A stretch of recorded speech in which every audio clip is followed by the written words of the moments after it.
My health's been declining recently. To support my mother-in-law with her health issues, our family decided to temporarily live in her house, and so began our days of being constantly bossed around by my mother-in-law and brother-in-law. Then, one day, as my husband was driving, a call came in from my mother-in-law on his cell phone. Because of the poor signal, we put the call on speaker mode. Is she still alive? Stubborn, isn't she? If I wasn't there, she might have seriously been dead. Unaware that they were on a call, the two began their alarming conversation. And just like that, their sinister plan crumbled. Next, they were to receive social penalties for their outrageous actions. My name is Wendy. I live happily with my husband Tony and our beloved daughter Vicky. Our daughter has recently started kindergarten, and she seems to be having a great time every day. Seeing her like this brings a smile to my face each day. Then one day, my husband got a call from my mother-in-law, Barbara. My health's been declining recently, she said in a weak voice. Barbara had suffered a stroke in the past, leaving her with a slight paralysis in her limbs. That being said, her symptoms were not severe, and she was able to live her life without major inconvenience, walking around with a cane. According to her, the after effects of the stroke seemed to be causing her pain. It's hard to live like this. I'm not getting any younger, and if something were to happen, I might not be as lucky as your father was, Barbara continued nervously. What about we all live at your place until your health stabilizes? Catching me off guard, what about your brother, Matt? As far as I knew, Matt, Tony's brother, was living with my mother-in-law, but according to her, Matt was busy job hunting and she didn't feel secure with him alone. I was torn. To be honest, I didn't get along well with Barbara. She always had a lot to say, and I had experienced her being rather harsh towards me in the past. But it wasn't just me who had issues with my mother-in-law. My husband, Tony, didn't exactly have the best relationship with his mother either. Apparently, she had always favored Matt, the eldest son, while Tony was treated as if he were an afterthought. When I broached the topic, Tony replied with a troubled look. That's true, but still, I am her son. Indeed, this seemed like a sentiment typical of Tony, a man of strong responsibility. Out of respect for my husband, I agreed to the temporary move to my in-laws' house. Moving homes is a big deal. Fortunately, our home and the in-laws' home aren't too far apart. Our daughter Vicky probably won't even need to change her kindergarten. Also, Vicky herself seems fairly excited about the idea. So I convinced myself, thinking, it's just until Barbara's health improves. With that, we started our life at my in-laws' house. But my burden turned out to be more than I expected. First off, the house itself is pretty old, and its size means housework is quite a struggle. The time required for cleaning is off the charts. What's more, the volume of cooking and laundry has nearly doubled. I was under the impression that I'd just be helping my mother-in-law, but in reality, most of the housework fell on my shoulders.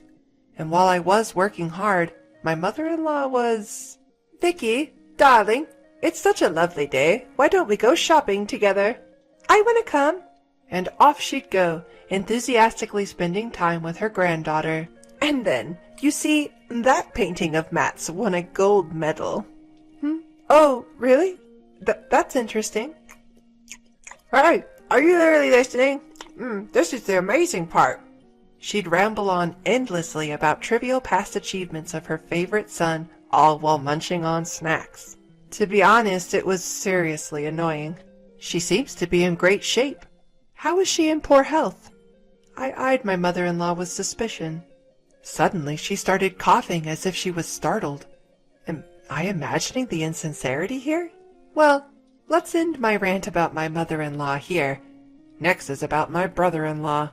He was also a significant pain in the neck. Contrary to the stories I'd heard, Matt turned out to be a jobless singleton almost entirely dependent on his parents.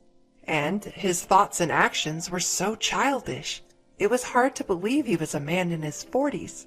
Wendy, I'm hungry. Where's my lunch? Wendy, why didn't you wake me up? I missed my favorite show. I found myself catering to him as well, Even Vicky, my daughter, helps out around the house. He seemed to think he was entitled to having others look after him. I'm not your wife nor your mother, I screamed inside my head. The fact that he called me Wendy Darling was also creepy.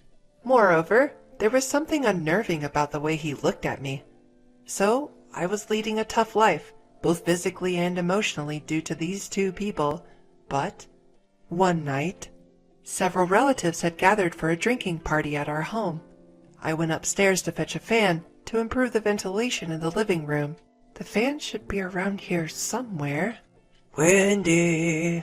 When I turned around, my brother-in-law was standing behind me out of nowhere. Then, with a smirk on his face, he said something unbelievable. Why don't you ditch boring Tony and start over with me? I couldn't believe my ears, but it seemed I had heard him right. He was ogling me with a lascivious grin on his face. He might have been emboldened by alcohol, but his remark was disgustingly crude to the extreme. Brother-in-law, you're clearly too drunk. That's not funny, even as a joke. Huh? Are you saying you want to reject me? I might spill your secret to Tony, you know. What? I don't know what you're talking about. I'm busy, so I'm gonna leave now.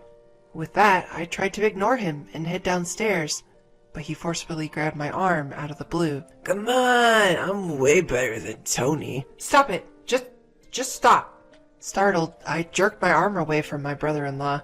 Unexpectedly, Matt lost his footing due to my sudden resistance. He tumbled down the stairs, ultimately hitting the back of his head against the wall with a groan. Hearing the commotion, Tony and other relatives rushed over. Hey, what's going on here? Oh, Matt just slipped. Oh my, look at the bump on his head. While his mother fretted over him, shaking him violently, other family members managed to calm her down and took Matt to another room for first aid. Amid all the confusion, my quarrel with Matt was forgotten. I contemplated whether to tell Tony about Matt's advances, but decided to stay silent for now, not wanting to cause unnecessary worry. If Matt's actions escalated, I would speak up. With that thought, I made my way towards the living room where everyone was gathered. Then, in the corner of the hallway, I saw Vicky looking at me with a worried expression. I'm sorry if I scared you, honey. Did I wake you up? Let's get you back to bed. Okay. Something about Vicky's demeanor felt off. But it was late, and I didn't question further, taking her to her room to put her back to bed. Life remained difficult due to my mother-in-law and Matt. Every day, I was forced to entertain my mother-in-law's uninteresting chatter and attend to my immature brother-in-law's needs. I felt like running away. However, Matt hadn't made any more advances since that incident. It seemed he had learned his lesson after my strong rebuff. With that, I felt a bit relieved and carried on with my life at my in-laws. But then, on a particular day, another unexpected incident befell me. I was having lunch with my mother-in-law as usual, when I suddenly felt dizzy after eating some tomato soup. Next, I was hit with intense nausea and difficulty breathing. I recognized this sensation. Yes, it was anaphylactic shock, an allergic reaction. I have a severe allergy to peanuts, and if I consume even a single one, I can have breathing difficulties. Luckily, my brother-in-law was home so we could quickly call an ambulance. Seeing me in distress, he rushed to pull out his smartphone, his fingers seeming to falter. It looked as though he had become too flustered to remember the number. When I managed to gasp out, 911! He finally started pressing the buttons on his phone. Despite some fumbling, he managed to call an ambulance, and I was rushed to the hospital where my life was saved. Lying in the hospital bed, I thanked my brother-in-law. Thank you, brother. Oh, thank you so much. You saved Wendy's life. Tony cried, tears in his eyes as he grasped his brother's hand. Taken aback, my brother-in-law replied, a bit bashfully, Well, I just did what any person would do. Although I was annoyed to admit it, even such a despicable person can be useful at times. I had to admit, I saw him in a slightly different light after that. But, as much as I felt gratitude towards my brother-in-law, something else was bothering me. Why had I had an allergic reaction? Afterward, I stayed in the hospital for observation for one day. The next day, I was discharged without any complications and got into the car that Tony was driving to return to my in-laws' house. In the car, My daughter Vicky asked with concern. Are you okay, Mom? Yes, I'm fine now. I'm sorry for worrying you. I thought my heart was going to stop when I heard you had been taken to the hospital. I was careful with those ingredients, though, I said, tilting my head. Just then, Tony's phone rang. Oh, it's Mom. Because he was driving, he quickly switched to speakerphone. However, it seemed like there was a problem with the connection, and we couldn't hear what she was saying clearly. Hello?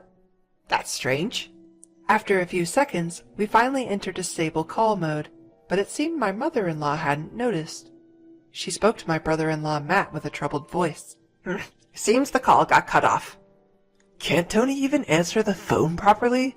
He's really useless. Their conversation made our faces go pale. And she's still alive? She's really stubborn, isn't she? Mom, you shouldn't be saying things like that. If I hadn't been there, she might have really died. Doesn't matter.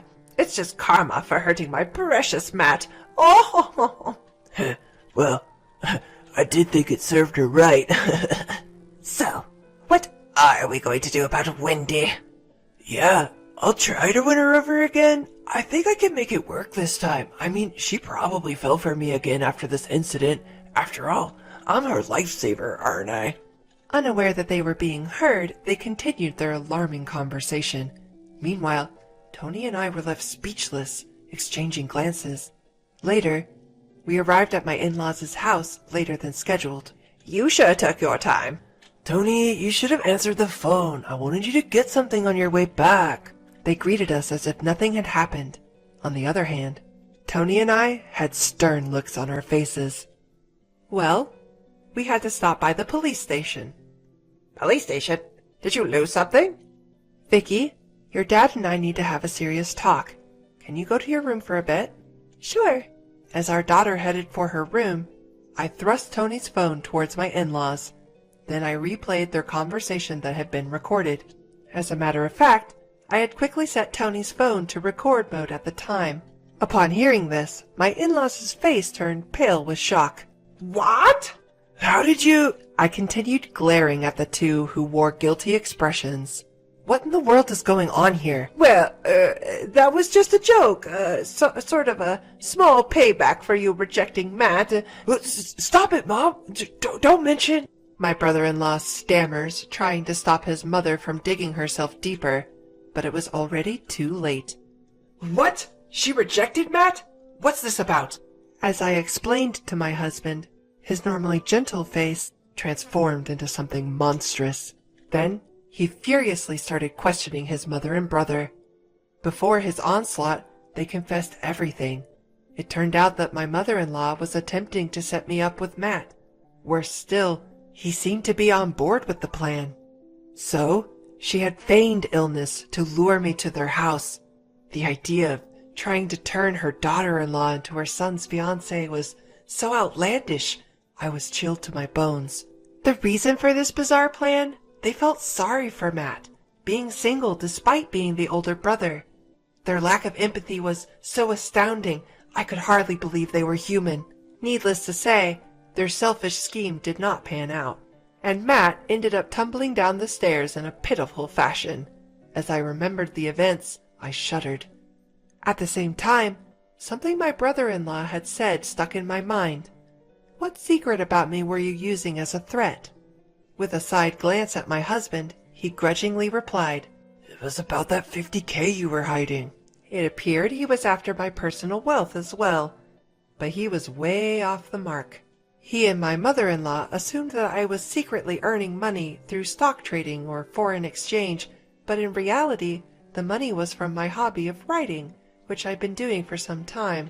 In other words, it was a savings account approved by my husband, not some hidden wealth. He's always told me, That money is something you earned with your own hard work, Wendy. You can use it whenever you think it's necessary. Apparently, my brother-in-law had seen my bank book by chance when he visited our house and told his mother about it. Why not make her your wife then? She had suggested. Indeed, it's quite a horror story. Anyway, the plot between the two of them was quickly thwarted. As for my mother-in-law, it seems she was in revenge mode because I not only rejected Matt's advances, but also caused him to get injured. So, she conspired with Matt to mix peanut powder into my lunch.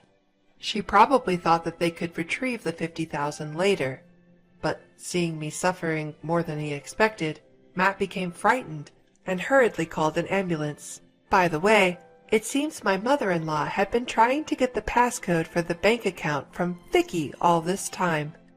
Of course, there was no way my daughter would know the number, so it was a wasted effort, but she seemed to be filling my daughter's head with nonsense like, Mommy is doing something wrong to make money. Grandma will take care of it. Oh, don't tell Mommy about this. If you do, she might get arrested by the police. That day, the mystery of my daughter's strange behavior towards me was finally solved. What were you thinking? Scaring your own grandchild like that? Aren't you ashamed of trying to steal your younger brother's wife? I always thought you were a fool, but I never expected this. As Tony voiced his anger and disbelief, his fists trembling, Matt, perhaps feeling his pride hurt, retorted, Hey, don't get cheeky just because you're my younger brother. I'm way more handsome than you. If I had met Wendy before you did, she would have definitely married me. This further fueled Tony's anger, but there was someone even angrier than my husband. Yes, that was me. You have got to be kidding. Tony is a decent human being unlike you. There's no way I would marry a deluded jerk like you, even if hell freezes over. You middle-aged narcissist. Grow up and stop adding darling to my name. Before I knew it, I was shouting every insult I could think of. Matt seemed to shrink under my intense glare and harsh words. Regaining my composure, I cleared my throat and told them in a calm voice, Anyway, your actions have crossed the line. I almost died, so I will be filing a criminal complaint for assault. Please pay the damages. I consulted at the local police station earlier. They advised me to discuss this with you first since we're family, but I have no intention of doing that now. No way. You're going to sue us? Faced with our wrath, the two of them were pale as a ghost, prostrating themselves on the ground. Then they started to plead with us in trembling voices, trying to get us to drop the lawsuit. Wait, we didn't think you'd be hurt that badly. Yeah, that's right. It was just a spur-of-the-moment thing. Forgive us. We're family, right? At their pleas, Tony and I exchanged looks and started discussing. Just then, Vicky entered the room. Perhaps she was bothered by the commotion. Suddenly, my mother-in-law said with a forced smile, Oh, come on, Vicky. We're a little busy right now. Let's go back to your room. At that moment, I hastily called out to my daughter, Did you by chance tell your grandma about Mommy's peanut allergy? Yes, she told me to tell her about you, so I said that even one peanut would make it impossible for you to breathe, and you'd die. As I gently stroked my daughter's head, I then sent a cold glare at the two of them. There's no room for sympathy here. Accept your social sanctions quietly. And so, the two of them, cast aside by me, were stunned and fell apart on the spot. Later, we hired a lawyer and formally charged my mother and brother-in-law with assault.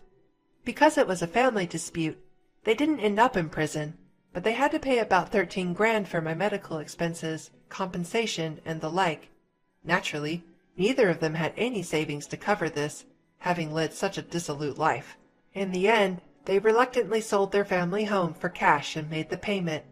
And as for the two of them now without a home, Oh, it's going to be a little cramped in that house if all 5 of us are going to live there.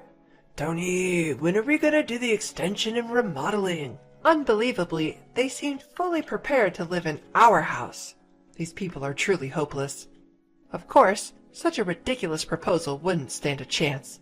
What kind of nonsense are you spouting? Talk in your sleep when you're asleep. It was probably an explosion of pent-up frustration. The two of them, vehemently rejected by us, hastily left the scene. We heard that they later rented a room in a rundown apartment. They are said to be living a tough life, surviving on the wages my brother-in-law earns from his part-time job. On the other hand, we had returned to our own home for the first time in half a year. Such a peaceful atmosphere. I breathed a sigh of relief. I'm sorry. It's my fault for deciding to live together. I should have thought more about it. Don't worry about it. It's your seriousness that I like. That's why I married you. Yes, my husband Tony often gets the short end of the stick due to his serious nature, but that's why, no, precisely because of that, I respect him. I continued speaking to my dejected husband. You looked brave and cool when you punched Matt. Violence isn't good, though. Hearing that, my husband chuckled sheepishly. Then, as he was holding our daughter, he said, That's right. How about we all go out for some fun next week? Vicky, where do you want to go? The zoo! Watching my daughter laugh with excitement, I savored the happiness, and I made a vow to continue saving that money for my daughter's future. I promise.